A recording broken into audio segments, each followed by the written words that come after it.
12절까지 제가 읽겠습니다. 이스라엘 모든 지파 백성들이 변론하여 이르되 왕이 우리를 원수의 손에서 구원하여 내셨고 또 우리를 블레셋 사람의 손에서 구원하셨으나 이제 압살롬을 피하여 그 땅에서 나가셨고 우리가 기름을 부어 우리를 다스리게 한 압살롬은 싸움에서 죽었거늘 이제 너희가 어찌하여 왕을 도로 모셔올 일에 잠잠하고 있느냐 하니라. 다윗 왕이 사독과 아비아달 두 제사장에게 소식을 전하여 이르되 너희는 유다 장로들에게 말하여 이르기를 왕의 말씀이 온 이스라엘이 왕을 왕궁으로 도로 모셔오자 하는 말이 왕께 들렸거늘 너희는 어찌하여 왕을 궁으로 모시는 일에 나중이 되느냐. 다같이 너희는 내 형제여 내 골육이거늘 너희는 어찌하여 왕을 도로 모셔오는 일에 나중이 되리요 하셨다 하고. 아멘. 오늘 본문의 내용을 보면 다윗 왕이 자기 아들 압살롬의 반역에 의해서 신발도 신지 못하고 맨발로 궁에 쫓겨났지요. 눈물을 흘리면서 그가 쫓겨났다가 다시 이제 이 압살롬을 죽이고 죽이지 말라고 했지만 그의 신하들이 압살롬을 죽이지요. 다윗이 아주 슬퍼하면서 압살롬아 올 때에 그의 국방부 장관이라고 할 수 있는 요압 장군이 아주 짜증을 내면서 차라리 우리가 죽었으면 왕이 슬퍼하지 않았을 것이다. 그러면서 이제 투덜대지요. 그 이야기 끝에 이제 그 모든 반란이 진압이 된 가운데에 북쪽에 이제 열지파 이스라엘 사람들이 다윗의 은혜를 다시 생각을 해요. 원수의 손에서 우리를 구원해냈고 압살롬이 이제 죽었으니까 우리가 다윗을 모셔오자. 그렇게 이제 의논을 지금 하고 있는 내용이 오늘 본문의 내용입니다. 근데 이 소식을 다윗이 들었어요. 피난길에 있는 다윗이 그 소식을 듣고 유다 지파에게 이 제사장을 보내요. 그 장로들에게 보내서 야 너희는 어찌하여 지금 나를 다시 왕으로 추대하자고 다른 지파들이 이렇게 이야기하는데 너희는 왜 잠잠히 있느냐. 왜 너희들은 나중에 나를 모시고 와서 너희 나중에 꼴찌가 나중에 되려고 하느냐. 그 이야기를 해요. 왜냐하면 다윗이 유다 지파잖아요. 그러면서 너희는 나의 고륙이다. 그렇게 이야기를 해요. 이 고륙이 12절에 너희는 내 형제 내 고륙이거늘 이렇게 나오죠. 너희는 내 뼈고 내 살이다. 이렇게 말해요. 아담이 하와에게 한 이야기예요. 자, 그러면 오늘 이 단순한 이 이야기 속에서 이제 너희가 왜 나를 모시지 않느냐. 그리고 나중에 이 유다가 깨닫고 다윗 왕을 모시고 제일 먼저 와서 모시는 그 내용이 오늘 본문의 내용입니다. 제가 왕의 귀환을 준비하라 이렇게 말했는데 오늘 우리는 인간의 반역으로 저와 여러분들의 반역으로 우리 안에 하나님이 우리의 마음의 왕의 자리에 하나님이 계셔야 되는데 우리가 하나님을 거부하고 우리가 반역했잖아요. 하나님을 쫓아내었어요. 우리가 다시 우리는 그 하나님을 우리 가운데 모셔야 됩니다. 오늘 제가 그 이야기를 지금 하고 싶은 겁니다. 그러면 이제 유다 지파에게 다윗이 꼭 집어서 왜 너희는 가만히 잠잠히 있느냐, 왜 너희가 나중에 되려고 그러냐, 꼴찌가 되려고 그러냐 유다 지파에게 이야기하잖아요. 다윗이 지금 압살롬이 죽었고 열 지파들이 북쪽에 있는 열 지파들이 자기를 왕으로 초대하려고 하고 있고 또 여론으로 말하면은 더 많은 지지율이 있잖아요. 그럼 자기가 그냥 가서 왕에 등극하면 돼요. 왕의 자리에 보좌에 앉으면 돼요. 근데 유독 유다에게 나를 추대할 것을 모실 것을 자발적으로 하기를 원하셔요. 오늘 하나님께서는요 우리의 왕이시지만 우리 안에 저와 여러분들 안에 군립하는 왕이 아니라 우리가 스스로 초대하기를 원하시는 줄 믿습니다. 우리가 스스로 환영하기를 원하신다는 거예요. 근데 하나님이 우리 안에 하나님의 그 보좌에 앉으시는데 하나님은 어떻게 보좌에 앉으시냐면 유다 지파가 환영을 해야 돼요. 유다라는 것은 찬양하다는 거예요. 찬양. 여러분, 우리가 하나님을 모시는 게 뭐냐면 이스라엘 찬송 중에 거하시는 여호와 하나님 이렇게 말하잖아요. 하나님은 어디에 거하시냐면 찬송 중에 거하셔요.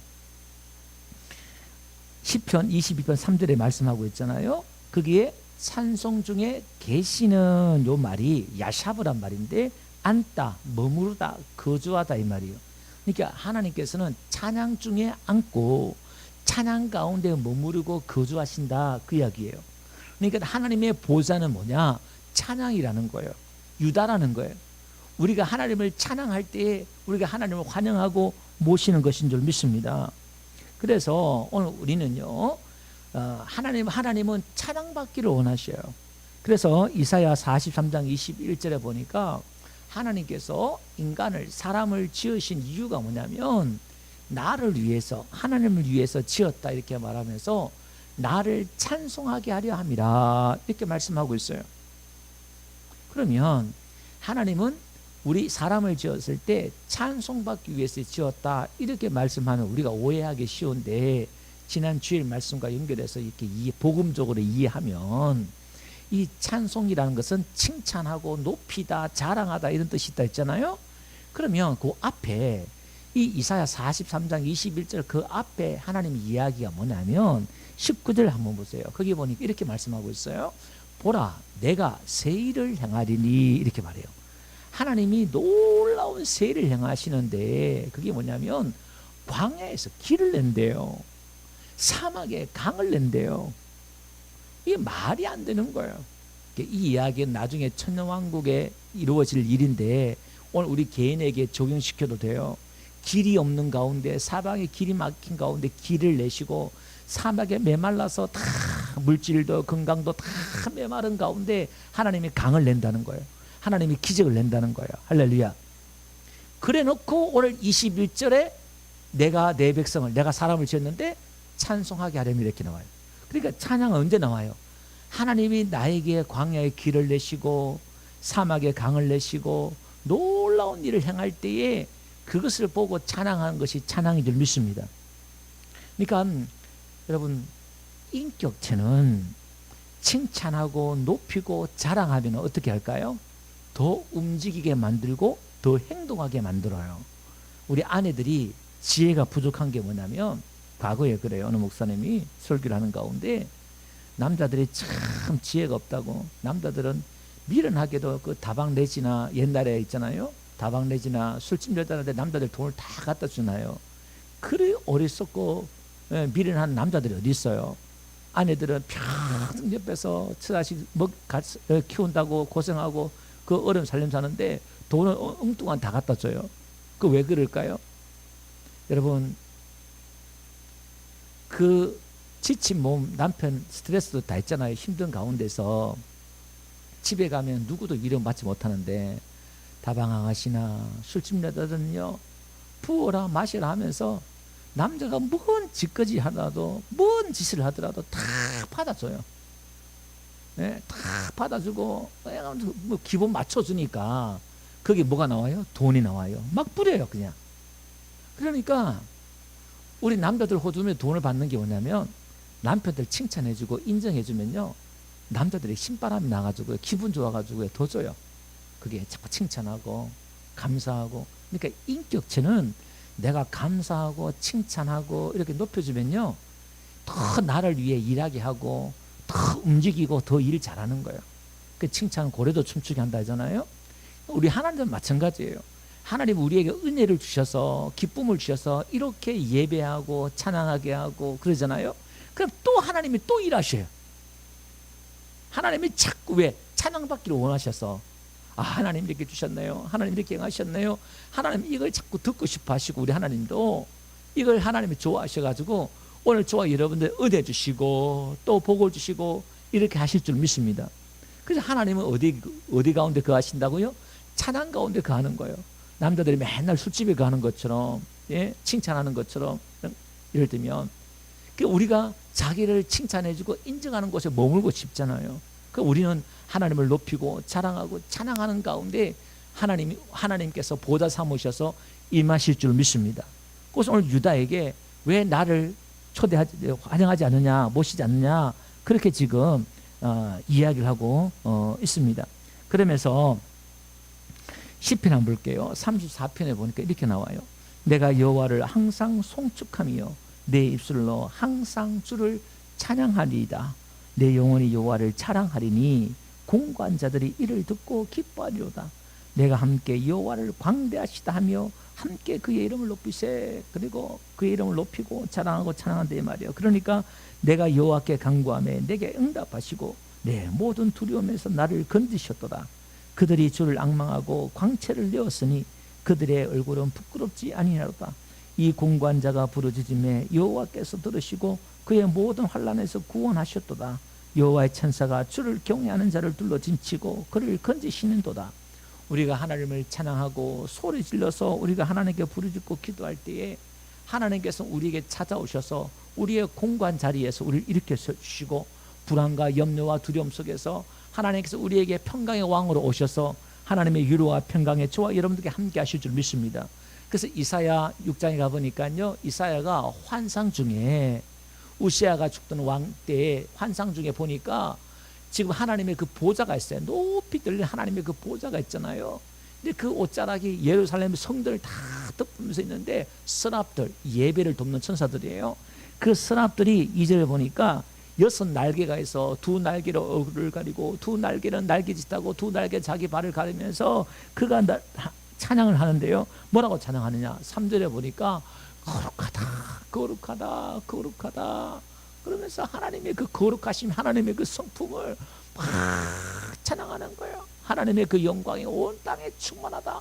하나님을 막 찬양하는 거예요. 그러니까 하나님의 그 보좌는 지금 천사들의 찬양 가운데 거하시는 거예요. 할렐루야. 그러니까 4절에 보니까 어떤 일이 벌어지느냐, 이렇게 또 찬양을 하니까 보니까요, 성전의 연기가 충만하고 문지방의 터가 요동해요. 이게 하나님이 임재하시는 거예요. 터가 요동하다는 것은 하나님 임재를 말해요. 여러분 사도행전 16장에 가보니까 사도 바울이 매 맞고 상처와 아픔 가운데서 한밤중에 찬양하잖아요. 기도하고 찬송하니까 제수들이 들어요. 그러니까 그곳에 누가 임해요? 하나님이 임재하셔요. 이 임재하니까 지진이 일어나는 거예요. 이사야 6장에처럼 터가 기적의 역사가 있는 거예요. 그러니까 오늘 우리가 하나님을 찬양하고 기도하고 찬양할 때 하나님이 그 가운데 보좌 삼으셔서 임할 줄로 믿습니다. 너희가 내 이름으로 2사람 모인 곳에 내가 그리고 함께 하신다 말씀하신 것처럼 우리가 찬양할 때도 함께 모여 찬양하고 함께 기도하고 이렇게 할 때에 하나님이 임재하시고 지진이 일어날 줄 믿습니다. 여러분 가정에서도요, 우리가 찬양을 틀어놓고요, 분위기만 이렇게 좀 조성해 보세요. 여러분이 영적인 분위기가 참 중요한 겁니다. 집에서도요. 벌써 이게 내 마음이 달라져요. 그래서 역대하 우리가 한번 20장에 가보니까요, 여호사밧 왕이 적군이 쳐들어왔을 때 두려워할 때에 하나님의 영이 임해가지고 너희들은 두려워하지 말라 그러면서 가르쳐주잖아요. 그래서 찬양들을 세워서 이제 나가요.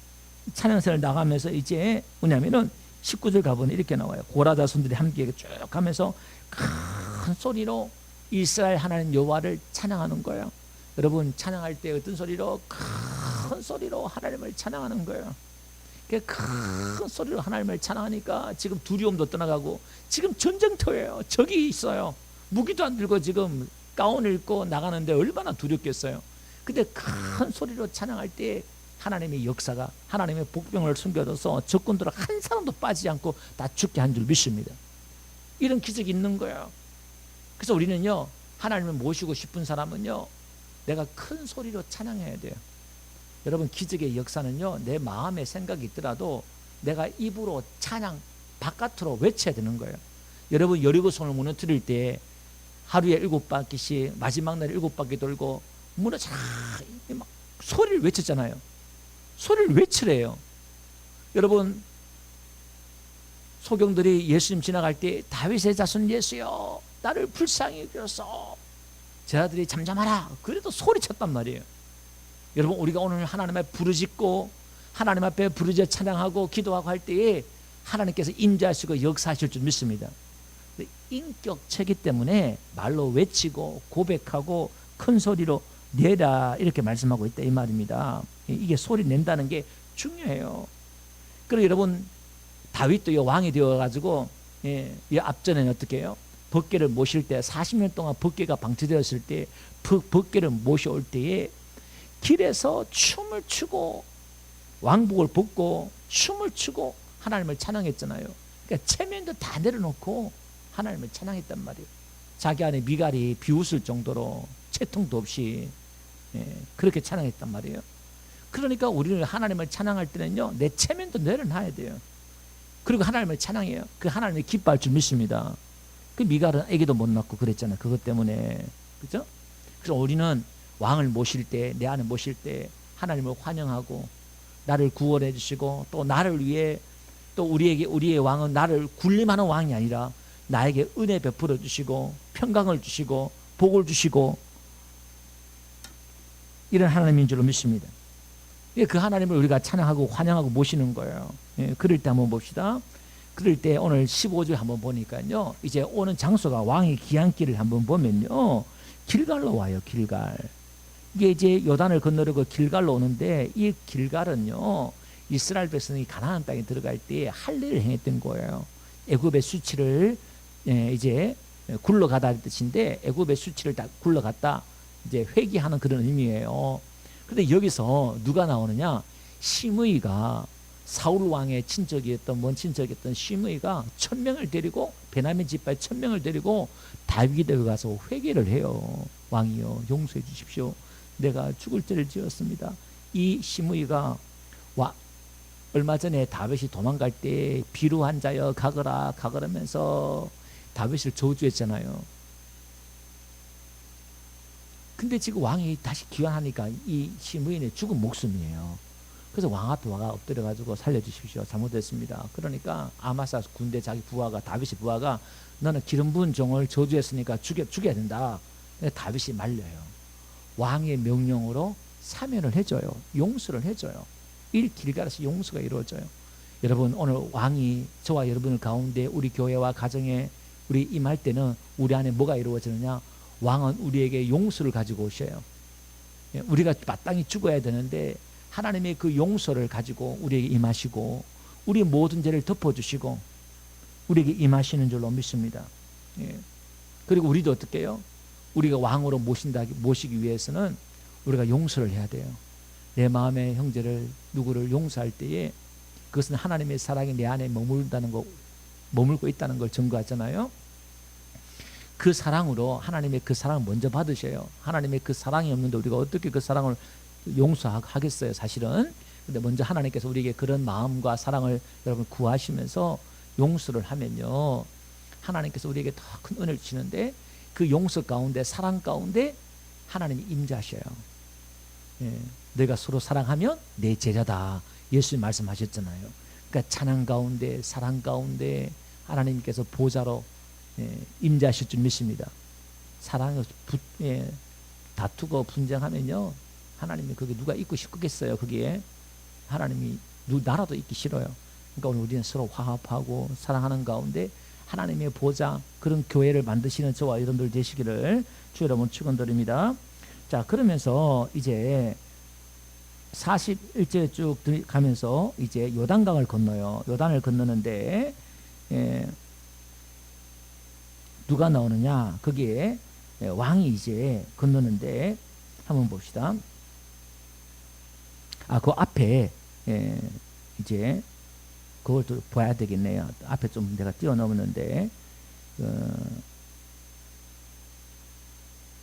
31절 한번 봅시다. 31절 보니까 길리앗 사람 바르실레가 왕이 요단을 건너게 하려고 로글림에서 내려와 함께 요단에 이르니, 자, 길갈을 지나서 요단에 이르는데 누가 나오느냐? 이 바르실레가 나와요.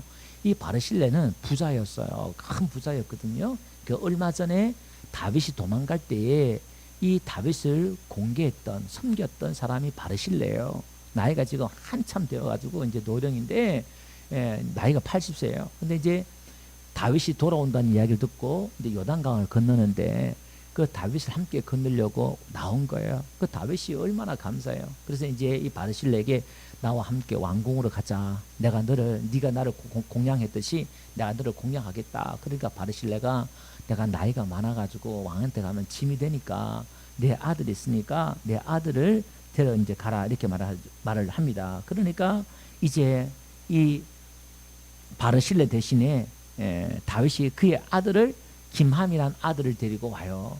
그리고 이제 다윗이 그렇게 말해요. 내가 김함에게 너에게 하듯이 내가 다 해주겠다. 그렇게 말을 해요. 자, 이건 보상이에요. 여러분, 왕이 우리에게 임할 때는요, 보상을 가지고 와요. 상을 가지고 와요. 할렐루야.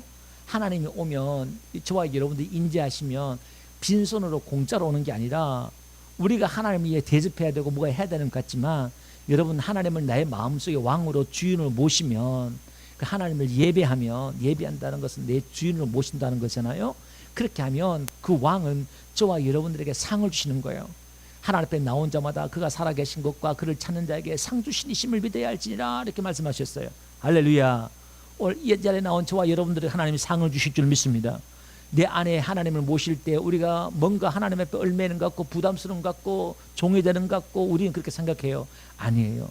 그 왕은 우리를 자유케 하신 분이고 우리에게 은혜 주시고 복을 주시기를 원하시고 지켜주시기를 원하시고 동행해 주시기를 원하시고, 할렐루야, 한없이 우리의 편이 돼 주시기 위해서 오신다는 거예요. 그 사단은 자꾸 이걸 오해하게 만들어요.